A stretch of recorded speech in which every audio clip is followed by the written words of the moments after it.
Oh, That's that, terrifying. That.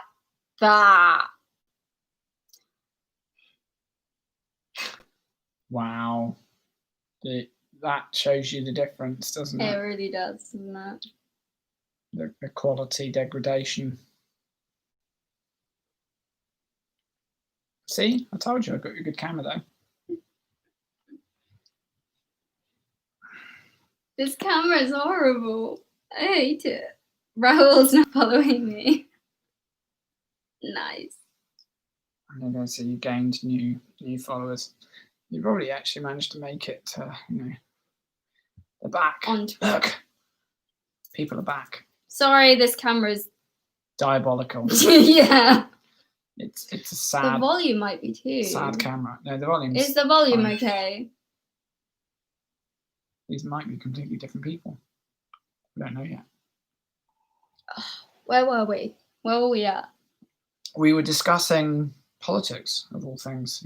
Talking about Boris Johnson. I don't really know how we managed to get onto politics, given that we were talking about tea. We're trying to talk about tea.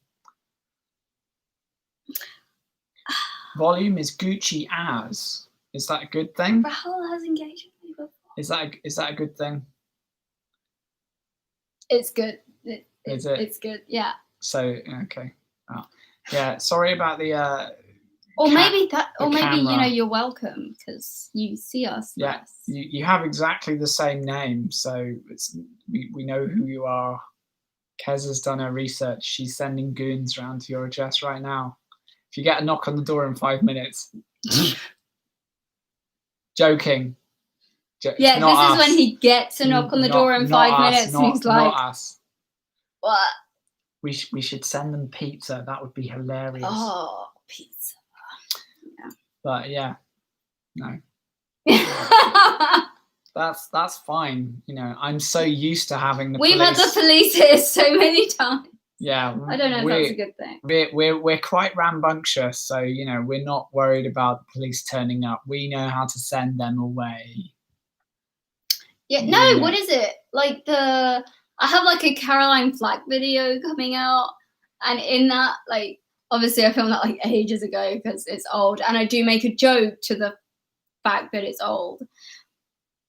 And I mention the fact that there was this point where the cops were called to our old apartment and... Our old apartment? Oh, yeah, our old apartment, and they literally like beat him up, and then they charged me with assault because I went up to a paramedic who has one of those big like backpacks on their back. We sound like morally wonderful and I was like, beings. Excuse me, and next thing I know, I'm like, a police officer's like, yeah, this paramedic said that you assaulted him, and I'm like, what? Because I touched their backpack. Yeah, Kez tells the story so well. What she actually did is she threw a paramedic out the window. No, I'm joking. I'm 4'11" and weigh like 30 kilos. It's not possible. No. She was like a ninja. But no, it's all good. It's all fine. Everybody was perfectly safe, and the police beat me up quite bad. But yeah, really bad. Like we have proof of this. This is the joys of being a hippie. The rewards of being a hippie are that everyone loves you. The terrifying thing of being a hippie is that unfortunately it means that police don't like you for no particularly good reason, other than that you're having more fun than them. Yeah, that was bad though. Yeah. Like cops in general are just kind of assholes. Some are. We're not. No, it's true. Not all of them. I think the problem we have is that cops are like anyone. They are people, and because they're people, they make mistakes like people do. People can make mistakes, but the difficulty is you need to hold yourself to a higher standard because you're a police. Because you have a responsibility to show people, what is right and what is wrong. But hopefully, you're not calling the police. We're on a live stream. It's not like we can do anything. I mean, Kez is tweeting something, so I'm texting. I'm tweeting route. Sending her stands round. But yeah, I mean, toxic stands is another thing that's quite problematic on the internet. you really have the challenge of, who is it that you should support? Because if you support the wrong team, get on the wrong side of the wrong fans, are you going to get yourself in trouble? This is genuinely something that I'm really scared about with YouTube. It's like I was saying to Chris that I was thinking of doing a video on toxic stans or toxic fandoms, and especially like dissociated, because stuff that her fandom has done has literally like terrified people and just like made them completely just completely just disappear from the web completely. And I'm kind of like, it's not, it shouldn't be that way. And also like Gabby Hanna, like there are stans. I don't know if these are like genuine stans or troll account stans, because I've been given different information from different people that have basically been going around to people being like, yeah, you're not a Gabby Hanna stan. You deserve to, like, I want to see your arms slit into pieces until like there's nothing left of them, and then I'll leave you alone. And it's like, what the hell is that? And apparently Gabby stans have been saying like you should kill yourself, and I'm like, I don't condone any of this. Like, what the fuck is that? Like, that's just not okay. But there are fandoms that do that, and it's kind of like I'm trying to figure out why. Like, okay, I think the difficulty when I was like 8, the Spice Girls came out, right? Have a lot of insecurity. The Spice Girls, right? Yo, I tell you what I want, what I really, really want, right? Insecurity is high at the moment. I think the thing is that you get, but it's always been. You get weaponized fans nowadays because there is this two-directional conversation. And that was the point of my series. Yeah. So because my next video. Because you have got, you absolutely should. You absolutely should make a video about toxic stans. It is something that people need to think about a little bit, because it's very highly likely that there are lots of teenagers and lots of impressionable individuals who do just think, I'm going to take an opinion and run with it because I don't have any extra information. I don't have any capacity to understand extra information at the age I'm at, because I just take this one thing as fact and I go with it. K-pop stans, but K-pop stans we like when it comes to like racist hashtags. I think that's the one time when they're kind of acceptable, is when they like throw in and they're like, you guys are being like, hello, welcome back, sorry for the quality, it's terrible. Sorry, it's probably better, really. No, it's not, it's worse, much worse. Mac cameras, native cameras, rubbish. I think I'm really hard.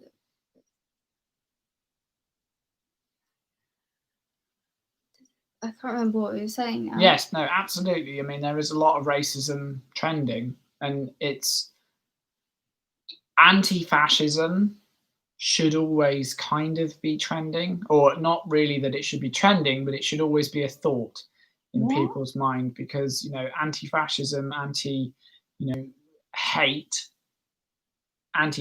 is a good thing.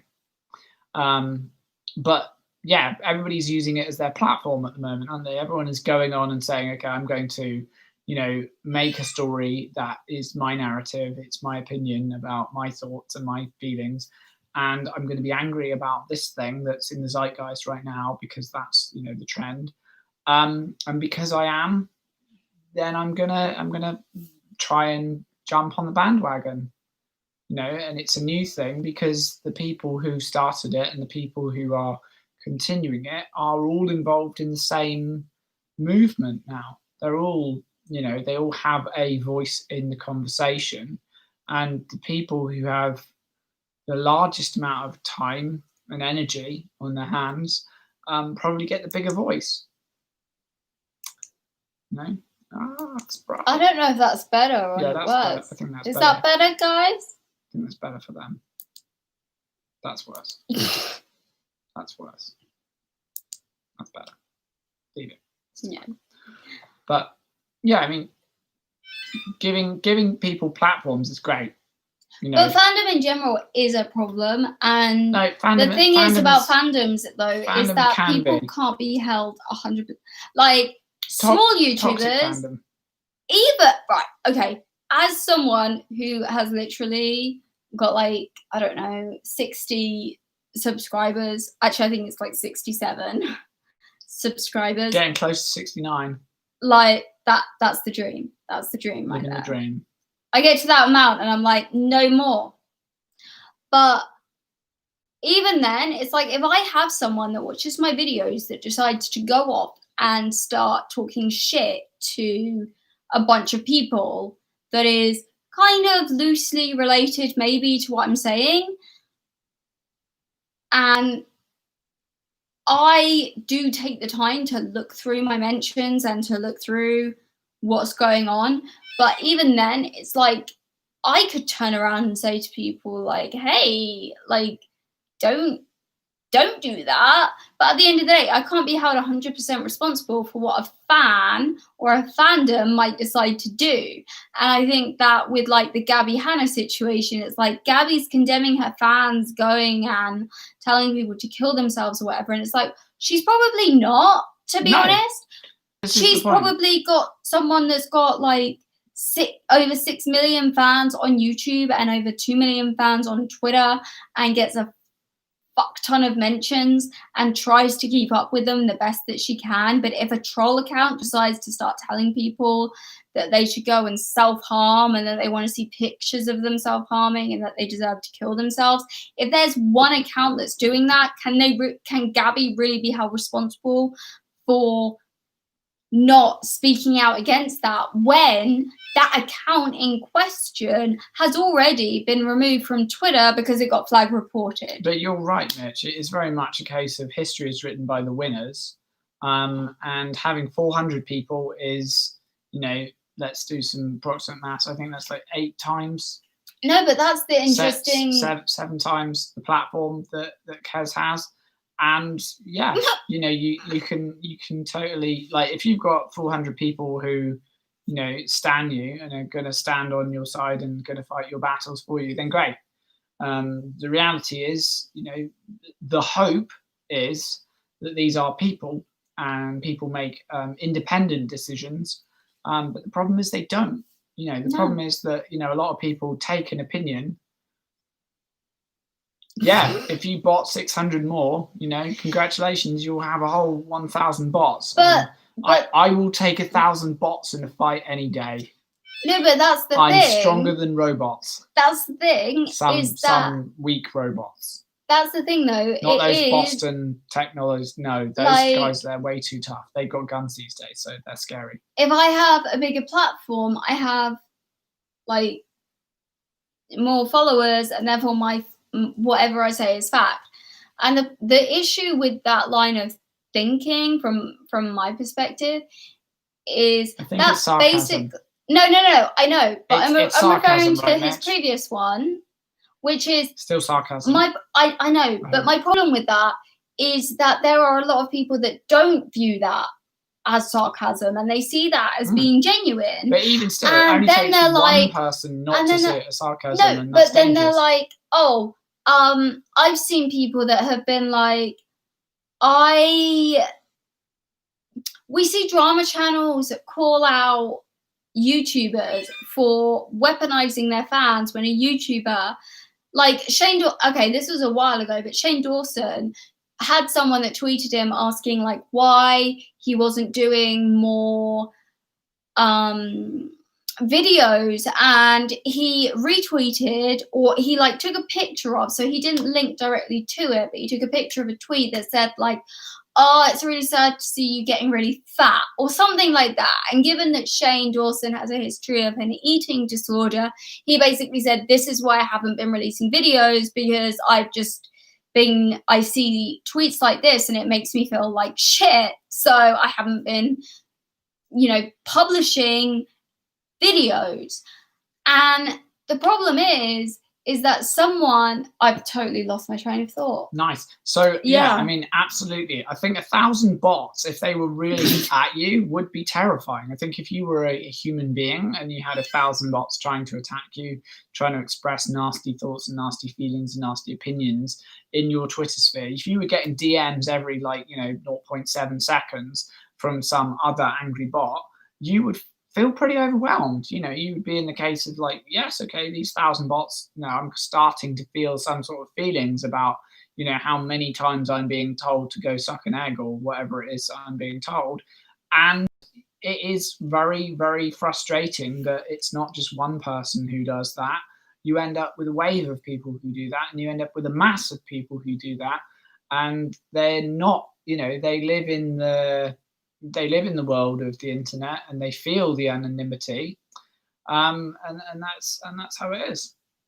Yeah, but yes, absolutely. I have seen the study of the AI game. It went crazy because it worked out new ways to solve the problem, and that's what it does. Have you seen the film Ready or Not? Ooh, that's a good film. We watched that the other day. This is the point: is AI does learn new and crazy ways of solving problems, and it learns them within very, very specific rules. Because humans are generalists. We solve lots of problems in lots of different ways. And I'm talking to YouTube people. Look. Wow, they're colourful. Gross. But yeah, so AI solves a particular problem. And then it remembers how to solve the problem, and then when it's faced with a new problem, it tries to solve that problem, and so on and so on. And it will solve things in ways that maybe humans wouldn't have thought of.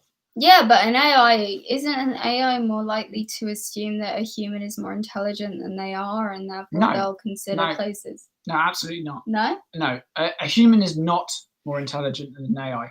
No, that's not what I meant. That's not what I meant. Either way, that's not what I meant. Is more intelligent. No, an AI, as someone who's majorly intelligent myself, I like to assume that everyone is at least as intelligent as me, and then given that as a number to rank their life on against other people. My life isn't ranked on an IQ test. It's based on a number of tests that I was giving as a child to figure out why I was. Yes. No, you're right. AIs are quite likely to get rid of humans. Why? It's just logical. Humans hurt humans. Though. Humans don't just hurt humans. Humans hurt everything around them. If you're looking to protect the world, the earth, then you get rid of humans. They sum that up quite radically in The Matrix. That humans that's actually based are a lot on more like philosophical a parasite. Text. They are a lot more like a parasite because they go into an area, they take all the resources they possibly can, and then they move into another area. You should watch. But now we are trying to, as humans, be more accountable for ourselves in the environment that we live in, because we've finally realized, we can't continue this, madness of let's go in, breed, let's go in, breed, let's go in, breed, take all the results. And we're trying to do things like, the 8 billion trees project, which is trying to replant some of the trees and recover some of the biodiversity, because Wayward Pines. You should watch Wayward Pines. We're realizing as humans that we can't destroy the planet that we live on, because if we do, we die, and that's the end. It's like, Mitch, it's like that, what is it? It's like when people say, when vegans have the argument of being vegan to save the animals, and then it's like, but actually, if we didn't eat animals, we wouldn't help animals survive, and therefore a lot of those animals might not exist anymore. I mean, I was a vegetarian for 10 years, and the only reason I started eating animals again is because I have an eating disorder. But yeah, no, I mean, the reality is no. If you get rid of the human race... Cavos to the human race. Who knows? If you get rid of the human race, then no. The Earth does or doesn't survive. And this is the problem, is that we don't actually know, because the human race is gone. The human race is not essential for life. There are many, many different kinds of life. but we don't really know, we don't really know more or less than what it is that we are. We are human life. And as human life, we communicate. We have created a network that spans the globe of the planet. We have created a brain that has massive knowledge vastly beyond an individual person's capacity. We have created the internet. We created Lucy. And it is a sentient thing because of the fact that humans are a part of it, contributing to it, moderating it, evolving it. But it is its own entity now. It is its own creation. It was only possible because of the evolution of humans, and it will potentially continue to evolve. And it might not. But Kavos seems to be a shitty human being. Kavos may well be a shitty human being, but he is another. Is he Greek? I mean, he's not Greek, but I mean, let's not bring his, national patriotage into it. That's not irrelevant. He seems to be a shitty human being. I feel like a lot of these drama channels, though, are shitty human beings. Generally speaking, which upsets me. A lot of the people. Yes, this is true. Vegans take more plant souls, and actually, another fact of that is that a lot of arable land kills more animals because there are more, voles, dormice, voles are all of the little animals that are living in that environment that get harvested along with, and they're not even used for food. I'm just waiting till the chance that we can finally get a dog and I can use that and exploit it for views on my YouTube channel. Right. That's Kez is tripping on the vanity there. Probably think the song is about you. Apparently, if you have an animal in your thumbnail, you get like millions more views. So what can I say? So there we go. So it's all about the external. See, it is a place in Greece. Yeah, absolutely, it's a place in Greece. But no, he's Kavanaugh. Yeah, that's probably his name. Oh, I see. So he's Kavos because of the fact he's British. I mean, he's got a British accent. That's not a British name. No, but he has a British accent, which means his parents might be Greek, but he was almost definitely brought up in the UK. Kez is going to get Kavos stands attacking her, saying all sorts of things. The Stouffers. Stouffers. Who sent the child back. He knows about this. I do know about these people. They make me mad. It's disgusting. It is very, they're the type of people that I really I can't relate with, I can't understand, and I hate. And I don't hate many people. It is unbelievable that they would actually use a child in that way, and then when they're done with using the child, send them back. And apparently the 8 passengers, he knows about this as well. This is the family that blamed their 5-year-old child for not packing her own lunch because she should have been responsible for that. I think that, they're apparently a 5-year-old child is not likely a 5-year-old child is not very likely to have any interest in really looking after themselves much. I don't know. And the fact that the idea of them, I don't know about that, but that's disgusting. No, she does. It's almost. I would like to find a family channel that doesn't exploit their kids. I don't know if it exists. I don't think it's possible. I know, for like 7 months, like he went on that camp, and then like he made a prank on his younger brother that they were going to Disney World, and then he was forced to sleep in the living room on a beanbag. Hello again, Kelsey. Hi, Kelsey. Hello. We've been on here for a long time, Kelsey, so just take this into account. We've run out of wine. What? That's our second bottle.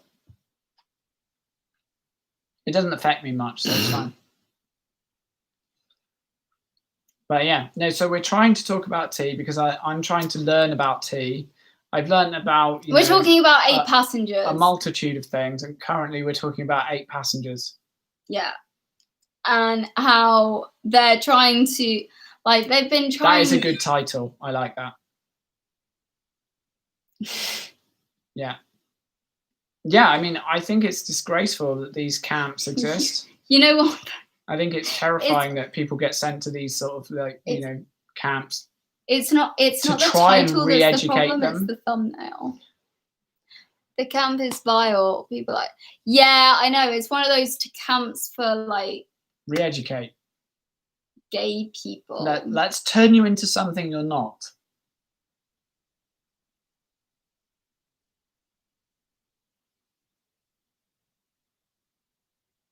Yeah. Yeah, we got very angry about it as well. We can relate. No. Yes, a conversion thing. Yes. Like a Don't be what you are. There have been questions. Be something else. There have been questions about whether they knew it, but I'm pretty sure they knew it. And it does make sense. But then the weirdest thing was that, like, one of the kids apparently came out with a statement that was like, leave my family alone. But, like, I just can't believe it was actually the kid. Like, I kind of believe it was Ruby pretending to be a kid, one of her kids, and then being like, can I write on your social media? So we need to update about the story. 8 passengers. 8 passengers. Okay, so... it's a family with, there's like the 2 parents and 6 kids. I can relate. After my mum died, I moved in with my uncle, and my uncle got remarried, and there were like 8 kids, and my uncle and aunt, and a lot of bad stuff happened, especially to me, so we're not going to talk about that right now, but like, it's a big family.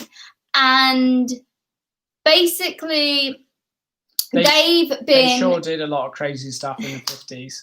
They've been questioned about, like, a lot of the stuff that they've done has just come out as being, like, not okay. Like, taking away their son's bed for 7 months and making him sleep on a beanbag and acting like that's okay. Sending him to a conversion camp because of his behavior, where he had to, like, sleep in the streets. And there are multiple people that apparently died at this same camp. There's actually a horror movie.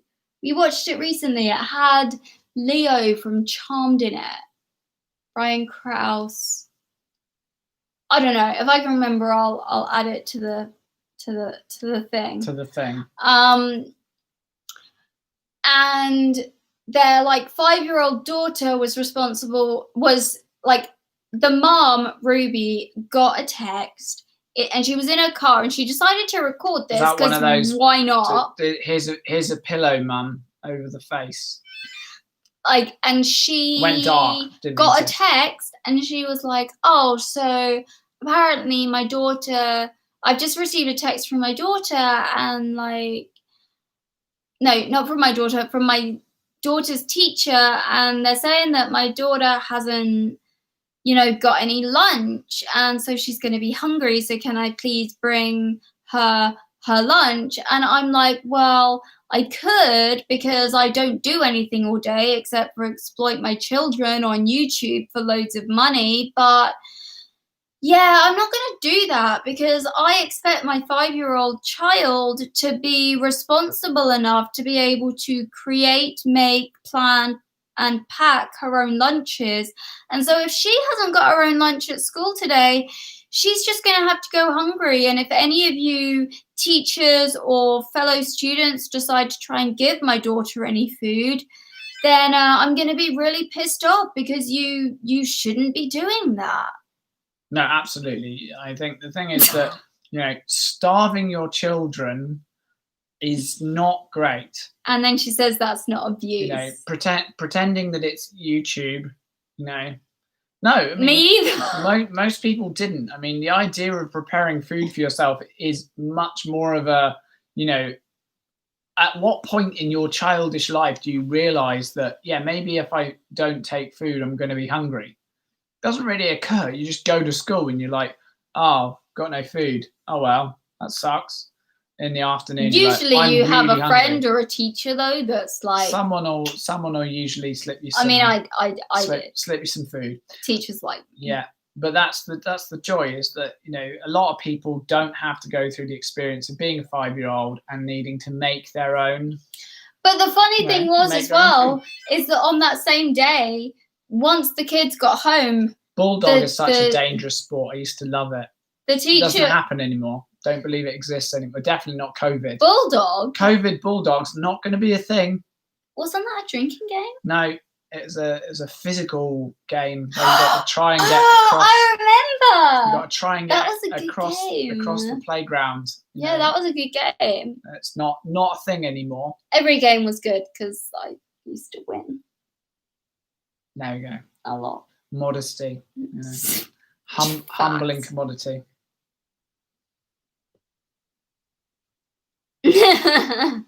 Yes. Always a good idea to blame the kids.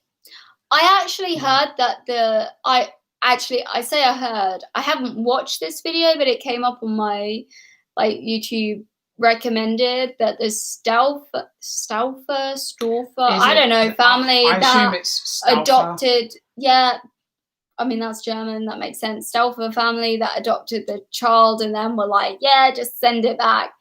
That apparently they're now already looking into adopting another child. Bulldog is a game in which you basically have a collection of people who try and get from one side of a playground to the other side of the playground, and there's someone who is the bulldog, and the bulldog tries to stop the people. I used to love that game. By whenever they try and rush across, they try and get and capture one of the people.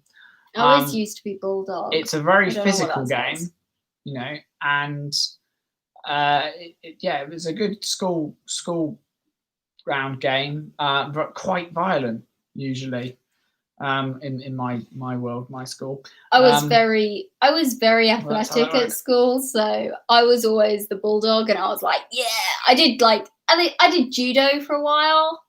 I think it's very natural for parents to feel like garbage when they've had to discipline their child, whether it's necessary discipline or whether it's, you know, what you consider to be too far, because there's the first time that you do it, which is very much a case of, you know, that was horrific. Like, as an experience, it's the first time you've had to discipline your child. But then after that, it's very much a case of you're still going to feel bad, because you don't want to be that parent. You don't want to be the parent that disciplines your child that way. Oh, there we go. Yes, it is quite a lot like rugby. There's no ball. It's just people. You line the people up along one side of the playground and they try and run across from one side to the other side. And they basically repeat that from the side that they're on to the other side and the side that they're on to the other side. And then there are more and more people. And as you catch people, there are more people who join in. It got banned in a lot of schools. It was a very violent game, and you know, it could get a bit dangerous. Mitch.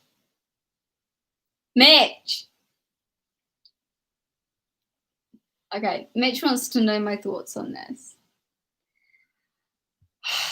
It's been an honor to play Cleveland on Family Guy for 20 years.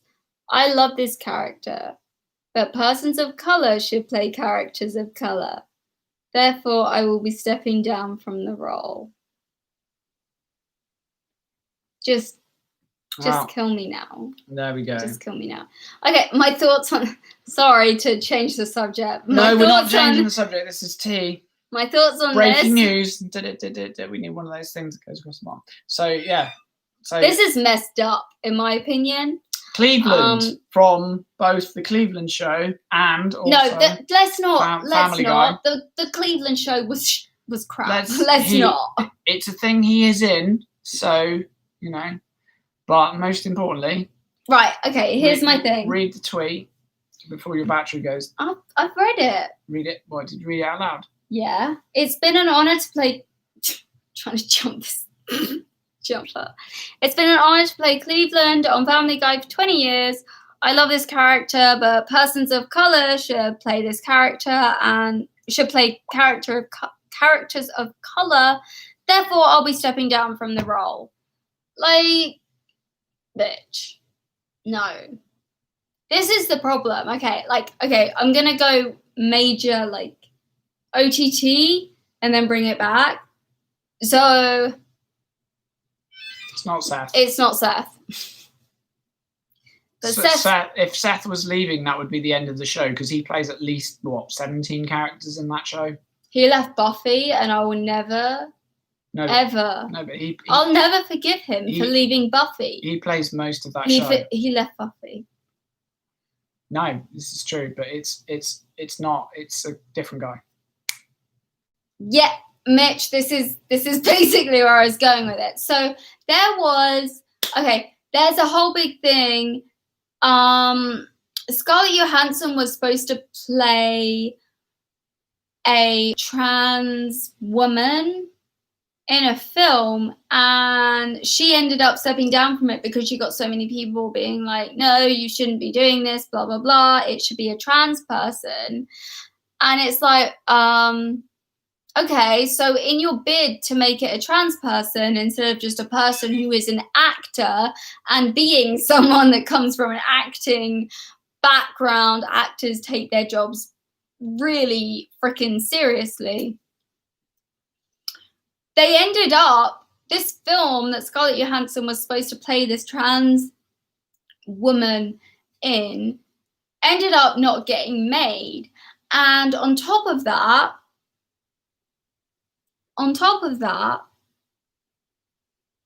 stick with me. It's scary. It'd probably be worth it unless she forgets. Dun, dun, dun, dun, dun, dun. We need ice cream, really. On top of that, like... But you're right, yeah, Apu from The Simpsons is the same sort of thing. You know, it's like, should we have characters who, you know, are portrayed in racial stereotypes? It's not really okay anymore. The thing is that actors are actors. So equally, being part of like the mental health community, I see people from the DID community, like there's been a big thing on Twitter recently about like Get Split off Netflix. And I've been movie, don't get it off Netflix. I've been very vocal in saying I actually love that movie, but I do recognize and understand that not everyone understands that not all people with DID are necessarily like the representation in a lot of movies. But equally, there's Silent House, there's Hide and Seek, where there is DID, but they don't make such a big deal out of it. But the thing is that with Split... I'm with you, Mitchie. You know, it's definitely an educational film. I think if we didn't have things like that, we wouldn't be able to create, you know, conditions that psychologists can suddenly say exist. But that's my opinion.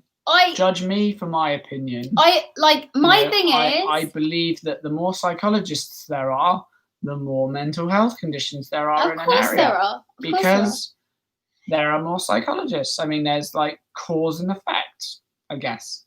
The most upsetting thing about it, though, is that actors are actors. Like, I dare someone to watch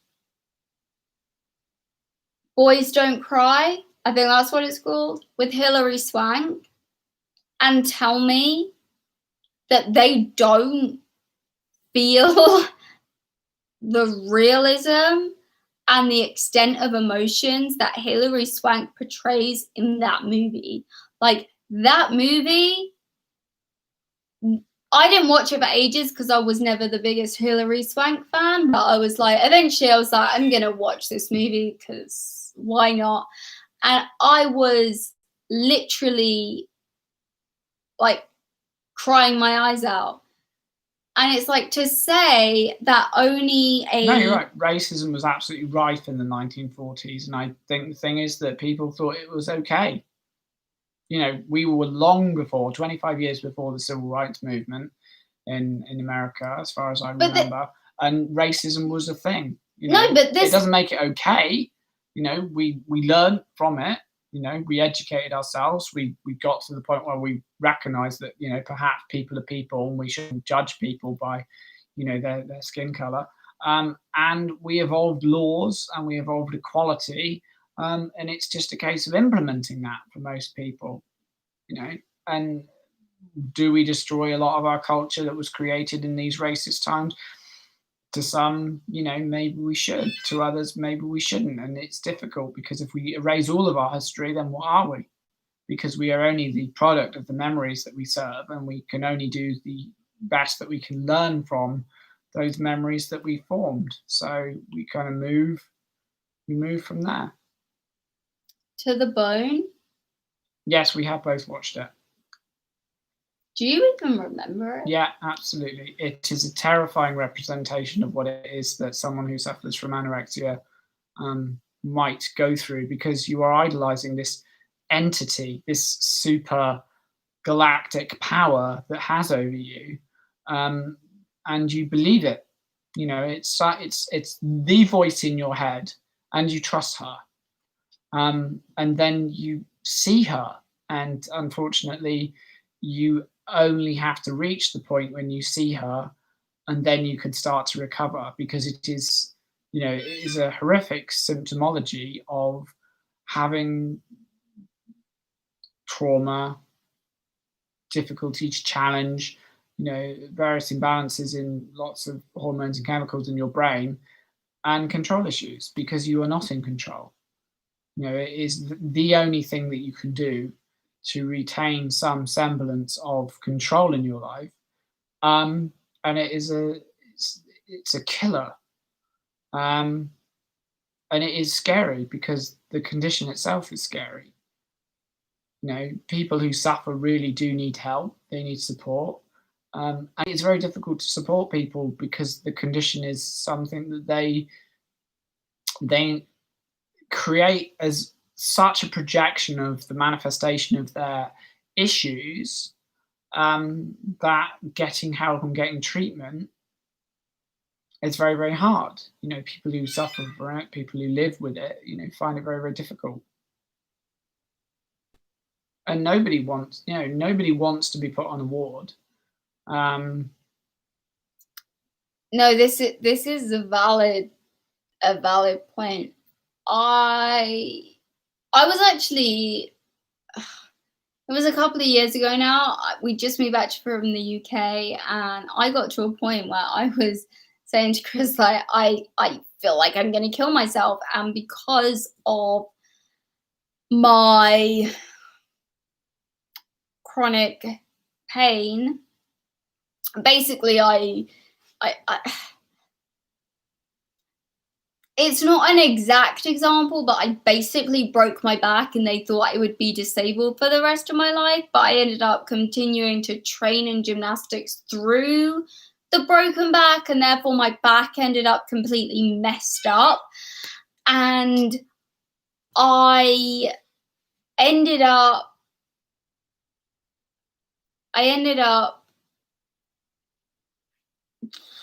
It's okay. It's a two-way conversation. Fine is fine. But yeah, I ended up of the Confederate state in a wanting way should be brought out as a bad example. I ended up wanting to not be in pain, okay? But it got to the point where I was saying to Chris, like, I'm scared that my emotional state is going to lead to me overdosing on the medication that I have because of my chronic regional pain syndrome. And so he helped me realize that there was actually like a number that you could call, because I didn't know that existed. Even though my mom was a psychiatric nurse who killed herself, but yeah. And I ended up going into a psychiatric hospital for about a month. And while I was there, so I went in and they were like, you have to be weighed. And I was like, no. But then they forced me to be weighed. And I was like, well, I want to get better and I don't want to kill myself. So, okay. And while I was there, like straight away they have this, you know, you say what you want for breakfast, lunch, and dinner, and then at specific meal times you go into the dining room. And basically I went in and a bunch of people just were staring at me, and I was like, I can't eat when you're all staring at me. So I ended up not eating for like a week, and eventually they put me on this like special thing that they put people with eating disorders on. And I ended up leaving the hospital having not eaten anything in over a month, and they still didn't care. And I was like, this is actually bizarre to me, because it had gotten to the point where I wasn't even drinking this special like shake that they gave me. I was literally just like putting my lips on it and sucking a tiny bit up through the straw and then throwing away. It's gross. But like I ended up doing that, and then I left, and then I ended up with an eating disorder. And then like I've not seen Manchester by the Sea. 18 months ago, I got an official diagnosis of anorexia. And because of my disability, I can't exercise as much as I would want to, or really much at all. So the only control that I have is what I put into my body. So it means I lose weight at a much slower rate, but I still am losing weight, and it's not good, because already my BMI is at like 14 or something, which isn't good. But because I'm an adult, I have the ability to say like, no, I don't want you to put me in a hospital, and they don't have anything that they can do with it.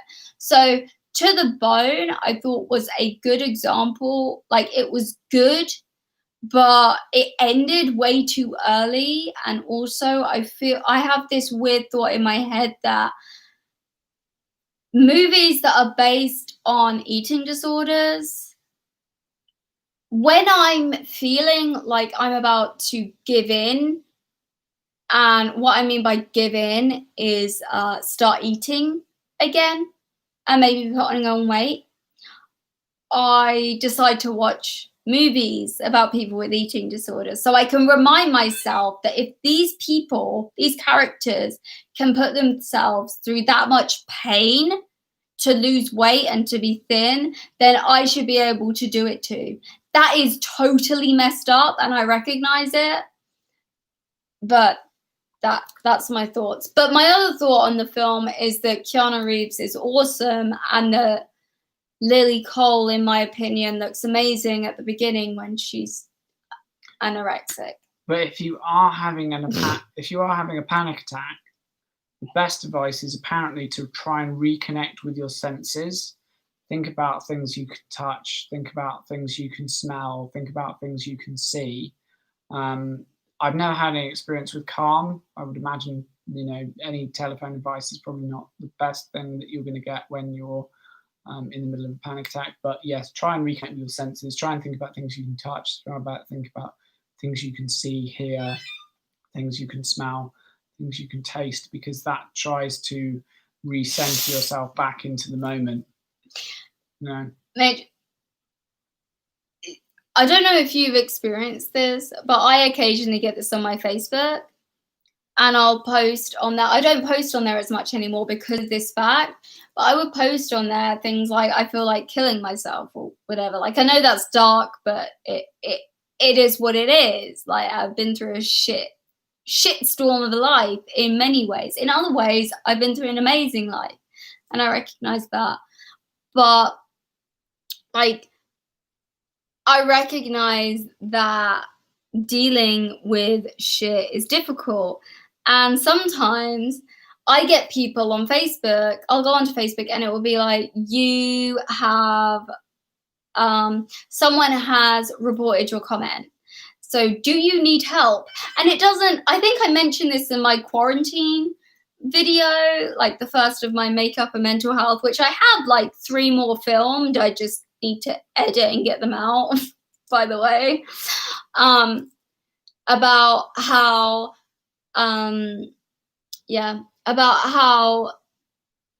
like, I'm totally lost now on where I was at. You did well. Where was I at? Who knows? Didn't make me feel better. Yeah, it did make me feel better. So, and a lot of like Twitter, Facebook, whatever, if someone like reports your comment, they'll be like, call the Samaritans. And I'm like, I'm not calling the Samaritans because they don't help me. No. And I completely understand what you mean when you're saying like you called them and it was just like, yeah, that doesn't help. I don't really know a way to make that better. It just it's shit. Panic attacks. Panic attacks are shit as well. The only reason I get through them is because of you. Well, yeah, but you just ground yourself in your senses. But yes. Oh yeah, I'm doing a video on that actually. Panic attacks when you're around people, yes, they are horrible. But if people are staring at you, it is actually because they care, not because they're doing anything else.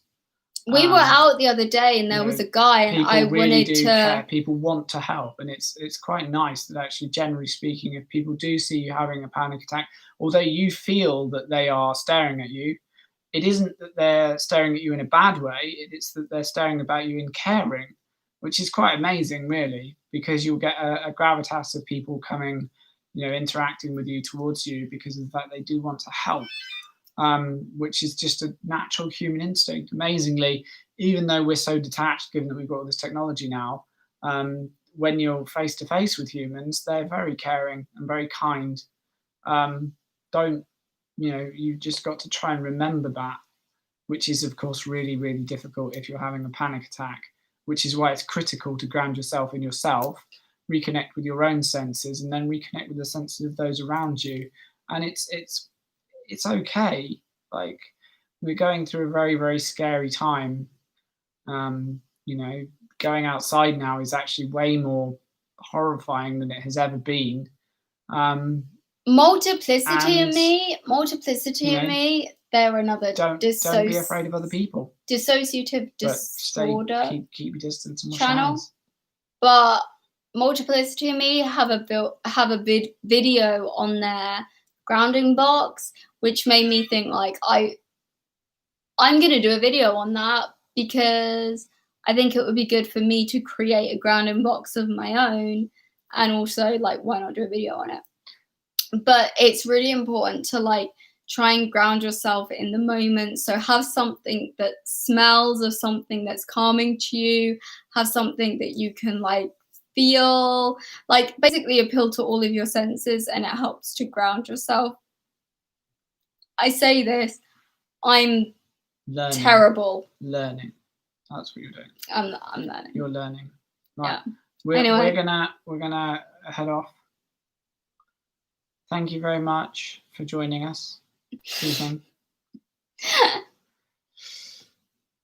Yes, it is a bad habit. I love smoking. You can get a tube. You can get a jewelry tube these days, which does the same thing as smoking. You can get like a metal tube that you just draw through that. So you have the same effect of putting something in your mouth and breathing through that, because it's not the cigarette that's helping you. It's the way that you're changing your breathing. Yeah. The cigarette is bad. That's killing you with cancer. But anyway. Thanks. We've been on here for like hours. Thank you very much. We have been on for hours. Thank you. Thank you all for joining us. And our ramblings. We'll try and get some more research tea for the next one. I don't know. We're going to apparently start our own channel. Yeah. So we're going to be doing that too. Kez is trying to teach me. It'll be fun. I'm glad you enjoyed it.